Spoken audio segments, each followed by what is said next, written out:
नमस्कार दोस्तों, एक बार फिर से आप सभी का हार्दिक स्वागत है हमारे YouTube channel chemistry with showcase sir classes के अंदर।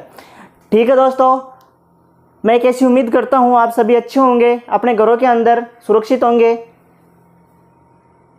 आज अपन स्टार्ट करेंगे दोस्तों विस्थापन एंड द्विविस्थापन अभिक्रिया। अपन रासायनिक अभिक्रियाओं के प्रकार पढ़ रहे थे चैप्टर नंबर 6 के अंदर, केमिकल रिएक्शन एंड कैटालिस्ट के अंदर रासायनिक अभिक्रियाएं उत्प्रेरक के अंदर अपन पढ़ रहे थे कि रासायनिक अभिक्रियाओं के प्रकार। अपन ने वहां पर विघटन और संयुग्मन अभिक्रिया पढ़ ली थी, दोनों अभिक्रिया कंप्लीट हो गई थी। फिर मैंने आपको बताया था कि आगे अपन पढ़ेंगे द्विविस्थापन और विस्थापन अभिक्रिया। ठीक है दोस्तों, ये दोनों अभिक्रियाएं अपन आज पढ़ने जा रहे हैं। ठीक है दोस्तों, ये दोनों अभिक्रियाएं अपन पढ़ेंगे अभी। ठीक है, आइए हमारे साथ। उसको सीखने से पहले दोस्तों ये आपको सक्रियता सारणी जो मैंने यहाँ पर लिखी है आपके सामने, ये आपके दिमाग में होनी चाहिए। बस कुछ नहीं करना है, ये सारणी आपको ध्यान में रहनी चाहिए। आप आसानी से विस्थापन और द्विविस्थापन अभिक्रिया आसानी से चुटकियों में कर दोगे। ठीक है, क्या होती है सक्रियता सारणी? देखो, हाइड्रोजन से ऊपर की धातु हाइड्रोजन से अधिक क्रियाशील होती है। क्या? जितनी भी धातु जो हाइड्रोजन से ऊपर होती है वो हाइड्रोजन से क्रियाशील होती है। जो धातु हाइड्रोजन से नीचे आएगी जो हाइड्रोजन से कम क्रियाशील होगी। बस ये ध्यान रखना है। हाइड्रोजन से ऊपर की धातु हाइड्रोजन से अधिक क्रियाशील, हाइड्रोजन से नीचे जो भी धातु आती है हाइड्रोजन से कम क्रियाशील। ठीक है, ये क्रियाशीलता का क्रम है दोस्तों। ये ऊपर से लेकर नीचे तक क्या हो रहा है? घटता क्रम है। जितने भी ऊपर धातु है ना हाइड्रोजन से, ये बीच में अपना सेंटर में क्या ले लिया मैंने? हाइड्रोजन।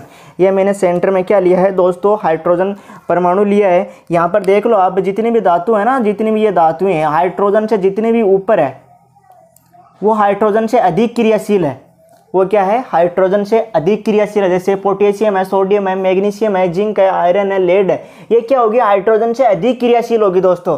लेकिन जैसे अब हाइड्रोजन के नीचे जो भी धातु लिखी है मैंने, जैसे कॉपर है, मरकरी है, सिल्वर है, गोल्ड है, ये हाइड्रोजन से कम क्रियाशील होगी। मतलब ऊपर की धातुओं से कौन सी धातुएं कम, कौन सी क्रियाशीलता क्रम क्या होगा? कौन सी क्रियाशील कम होगी? नीचे तो धातुएं मैंने लिखी है वो कम क्रियाशील होगी, ऊपर जो धातुएं मैंने जो लिखी है वो क्या होगी? अधिक क्रियाशील होगी।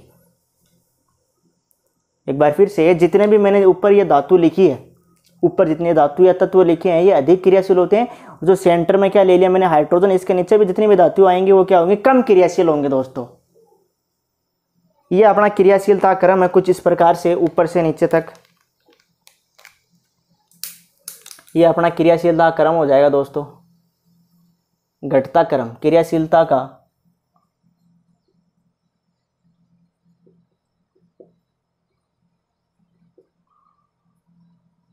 घटता क्रम जैसे जैसे आप ऊपर से नीचे आ रहे हो मतलब क्रियाशीलता क्रम कम होता जा रहा है। एग्जाम्पल समझते हैं अपन, एक एग्जाम्पल लेते हैं। अभी आपके सामने मैं एग्जाम्पल की सहायता से इसको समझाऊंगा। मैं सपोज डेट अभिक्रिया ले रहा हूँ, एक मैं ले रहा हूँ दोस्तों कॉपर सल्फेट। क्या ले लिया मैंने? Copper sulphate. इसका नाम होता है दोस्तों कॉपर सल्फेट। उसकी अभिक्रिया करवा दी मैंने Zn से, जिंक धातु से।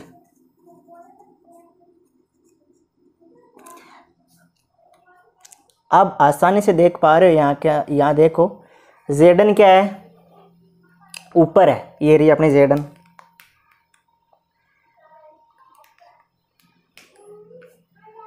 ये रही अपनी Zn दोस्तों। और कॉपर क्या है? नीचे। मतलब ये क्या होगी? कम क्रियाशील होगी। और ये क्या होगी? ज़्यादा क्रियाशील होगी। मतलब इसके अंदर होगा क्या? कॉपर धातु का विस्थापन किसके द्वारा हो जाएगा? Zn के द्वारा। मतलब Zn इसको क्या कर देगी? रवाना कर देगी और उसके स्थान पर खुद आकर बैठ जाएगी। मतलब अधिक क्रियाशील कौन होगी? Zn होगी। कॉपर क्या है? कम क्रियाशील, क्योंकि इस सक्रियता सारणी के अंदर नीचे है ये, है कि नहीं दोस्तों? तो क्या होगा? इसके अंदर क्या बन जाएगा? अपना ZnSO4 बन जाएगा। क्या बन जाएगा? ZnSO4 बन जाएगा।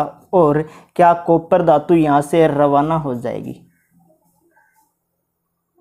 एक बार फिर से, इस सक्रियता सारणी के अंदर जो धातुएं हाइड्रोजन से ऊपर है, मैंने सेंटर में क्या लिया? हाइड्रोजन लिया। इससे जितने भी ऊपर धातुएं होंगी या तत्व होंगे वो क्या होंगे? अधिक क्रियाशील होंगे। और नीचे की जो धातुएं होंगी जो क्या होगी? कम क्रियाशील होंगी। आई होप आपको ये सक्रियता सारणी समझ में आएगी। एग्जाम्पल लिया SO4 Zn, जिंक धातु के साथ मैंने करवा दी किसकी अभिक्रिया? कॉपर सल्फेट से। ठीक है, क्या हुआ कि इसके अंदर हुआ क्या कि Zn क्या आती है? अधिक क्रियाशील होती है। यहाँ पर देख लो Zn क्या अधिक क्रियाशील। क्या कर दिया इसने? किसका विस्थापन कर दिया? यहाँ पर किसको रवाना कर दिया? कॉपर को रवाना कर दिया। और क्या बना लिया? जिंक सल्फेट बना लिया और कॉपर धातु को रवाना कर दिया यहाँ से। ठीक है दोस्तों, आई होप आपको ये बात समझ में आएगी कि पहले आप इस सक्रियता सारणी को नोट कर लीजिए, वेरी इंपॉर्टेंट है, याद रखना पड़ेगा आपको, कैसे भी दिमाग में सेट करना पड़ेगा, बस इसको ध्यान रख लो। विस्थापन और द्विविस्थापन अभी के लिए अपन आस्ते आस्ते कर लेंगे दोस्तों, ठीक है। ये कर लो, आप इसका स्क्रीनशॉट ले लो, वीडियो को पॉज करके कैसे भी आप पहले सक्रियता सारणी उतार लो।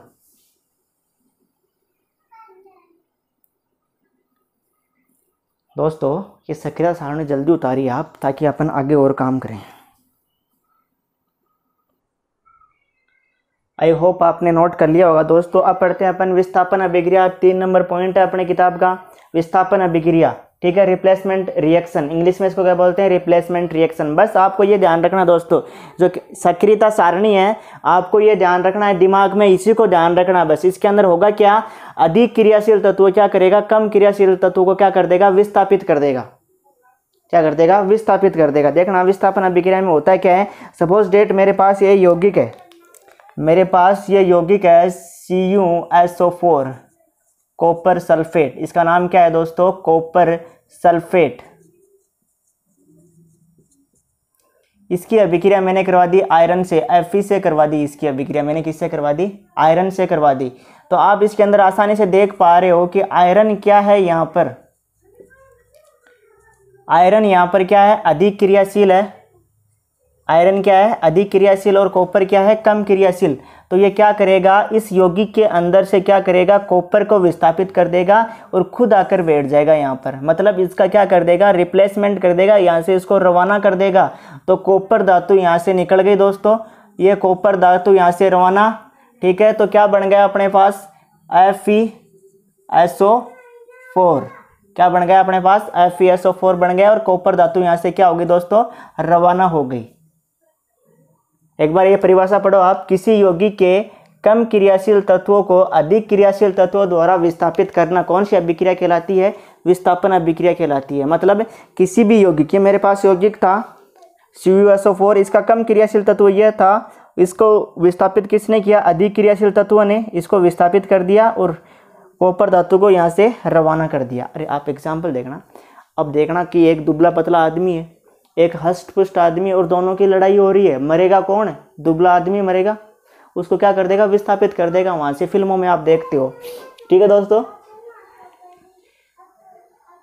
तो परिभाषा क्या हो गई, किसी यौगिक में कम क्रियाशील तत्वों का विस्थापन अधिक क्रियाशील तत्वों कर दे तो क्या कहलाएगी, विस्थापन अभिक्रिया कहलाएगी, ठीक है। एक और एग्जाम्पल जो मैंने अभी आपको करवाया है, CuSO4, उसकी अभिक्रिया मैंने करवा दी Zn से, तो क्या बन गया, अभी अभी आपने क्या बनाया था, ZnSO4। क्यों बन जाएगा, क्योंकि Zn अधिक क्रियाशील है, किससे, कॉपर से। तो यह क्या कर देगा, इसका विस्थापन कर देगा यहाँ से, और ये कॉपर धातु यहाँ पे रवाना हो जाएगी, ये जिंक सल्फेट बन जाएगा। ये अपना आयरन सल्फेट होता है, ये अपना जिंक सल्फेट, ठीक है। आई होप आपको ये बात समझ में आई होगी दोस्तों। क्या करना है, कुछ भी नहीं करना है, बस आपको ये सारणी ध्यान रखनी है। विस्थापन अभिक्रिया के अंदर होगा क्या, अधिक क्रियाशील तत्व कम क्रियाशील तत्व को क्या करेगा, विस्थापित करेगा, उसे विस्थापन अभिक्रिया बोलते हैं। नोट कर लीजिए दोस्तों।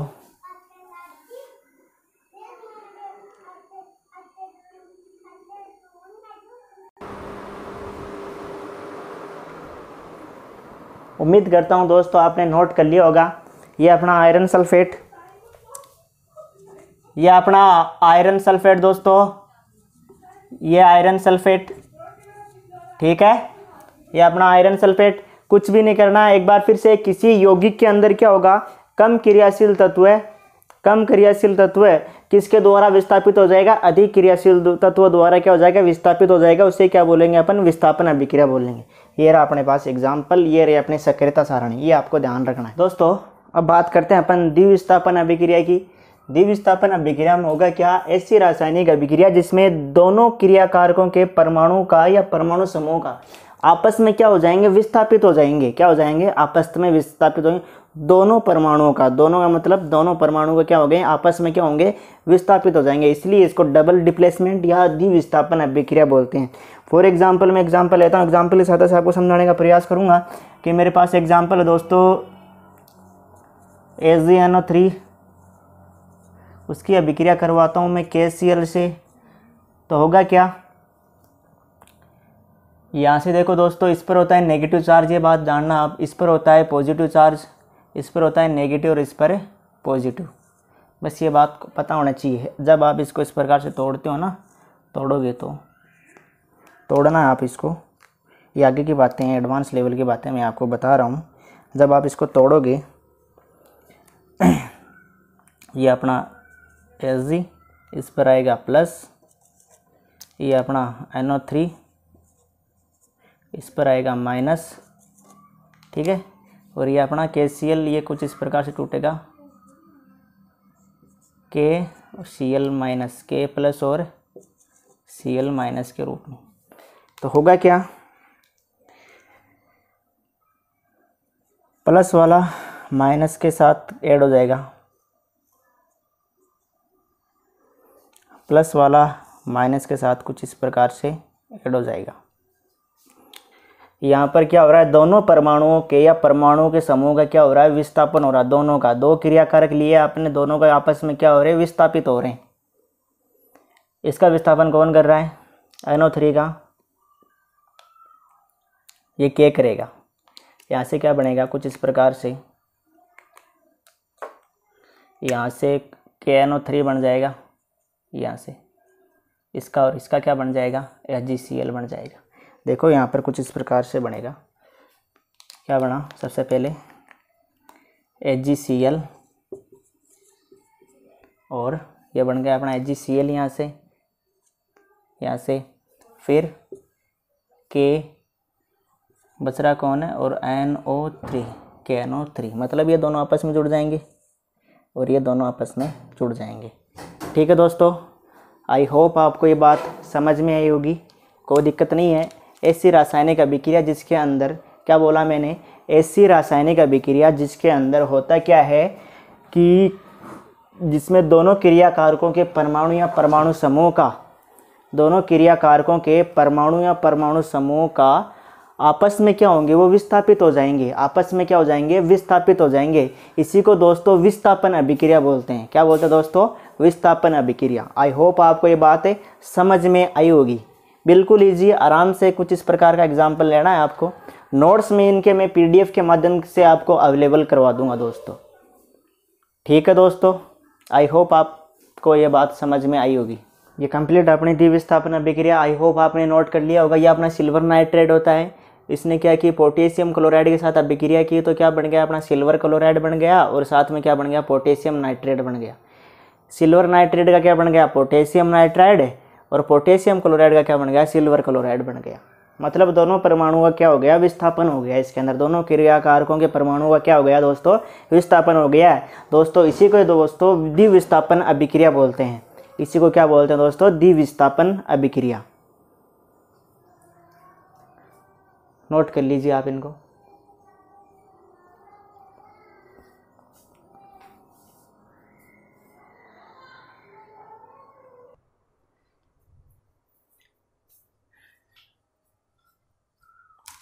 ठीक है दोस्तों, आज की क्लास में यहीं पर फिनिश करता हूं। आई होप आपको ये बात समझ में आएगी। विस्थापन और द्विविस्थापन अभिक्रिया, मैंने रासायनिक अभिक्रियाओं के प्रकार के अंदर आपको 4 प्रकार की अभिक्रिया कंप्लीट करवा दी। आपको संयोजन अभिक्रिया, फिर मैंने आपको कंप्लीट करवाई है विघटन अभिक्रिया, फिर मैंने आपको करवा दी विस्थापन अभिक्रिया, फिर आपने करवा दिया अपने द्विविस्थापन अभिक्रिया। आज अपन ने पढ़ी है विस्थापन 3 नंबर और 4 नंबर पढ़ी अपने द्विविस्थापन। बस बात अपन को ये ध्यान रखनी है, इसके अंदर विस्थापन के अंदर ये सक्रियता सारणी आपको ध्यान रखनी है। जो अधिक क्रियाशील तत्व वो क्या करेगा, कम क्रियाशील तत्व को क्या कर देगा, रवाना कर देगा, उसको अपनी जगह से हटा देगा। इसी को दोस्तों विस्थापन अभिक्रिया कहते हैं। और द्विविस्थापन में क्या होगा, क्रियाकारकों के दोनों परमाणु या परमाणु का समूह आपस में क्या होंगे, विस्थापित हो जाएंगे और नए पदार्थों का निर्माण करेंगे और नए यौगिकों का निर्माण करेंगे। इसी को क्या बोलते हैं, द्विविस्थापन अभिक्रिया बोलते हैं। इसमें 2 परमाणुओं का विस्थापन हो रहा है, तो इसलिए क्या बोलेंगे, इसको द्विविस्थापन अभिक्रिया। ठीक है दोस्तों, ऐसी आशा करता हूं कि आपको आज जो मैंने पढ़ाया वो समझ में आएगा। इनके मैं नोट्स आपको PDF के सहायता से, लेकिन फिर भी मैंने यहाँ पर इनके नोट्स बना दिए, तो यहाँ से भी नोट कर लेना। फिर भी मैं आपको इनके PDF के सहायता से नोट्स भी अवेलेबल करवाऊंगा दोस्तों। कुछ अलग से कुछ पॉइंट भी लिखाऊंगा नोट्स के जरिए, तो PDF आप कृपया करके डाउनलोड कर लीजिए। लिंक मैंने डिस्क्रिप्शन बॉक्स के अंदर डाल रखी है, वहाँ से उनको आप डाउनलोड कर लेना दोस्तों। ठीक है दोस्तों, अगर आपको हमारी वीडियोज़ पसंद आ रही हैं तो चैनल को लाइक करें, चैनल को सब्सक्राइब करें और वीडियोज़ को अपने दोस्तों के साथ ज़रूर शेयर करें। ठीक है, मैं आपको अपनी आरबीसी जो किताब है उनका एक पॉइंट टू पॉइंट पढ़ाने की कोशिश कर रहा हूँ। अगर कोई पॉइंट छूट जाते तो वहाँ भी आप पढ़ लेना। अगर आपको हमारी वीडियोज़ पसंद आ रहे हैं तो लाइक करें, अगर नहीं पसंद आ रहे हैं, अगर नहीं समझ में आ रहे हैं तो कमेंट सेशन के अंदर आप हमें बताएं, तो हमें कुछ और अपन इम्प्रूव करें। जैसे आप कमेंट हमें करते हो तो हमें बहुत हमारा मनोबल बढ़ता है दोस्तों। हमारे तुम्हारे कमेंट के साथ से हम कुछ और अच्छा करने की सोचते हैं। तो कृपया करके साथ में कमेंट भी कीजिए। अगर आपको पसंद आ रही तो कमेंट कीजिए, अच्छा लग रहा तो कमेंट कीजिए दोस्तों। अगर कोई पॉइंट छूट जाता है मेरे से, कई बार बाय चांस कोई कारणवश मेरे से कोई पॉइंट छूट जाता है, कई बार मैं देखना भूल जाता हूँ, तो आप क्या देखना कि अगर लग रहा है आपको कोई पॉइंट छूट रहा है तो आप मेरे को बता दीजिए। ठीक है दोस्तों, लेकिन सारे एग्जाम्पल मैं कवर करवाने की सोचता हूँ। सारे एग्जाम्पल जो किताब के अंदर दे रखे हैं वो कवर करवाने की सोचता हूँ।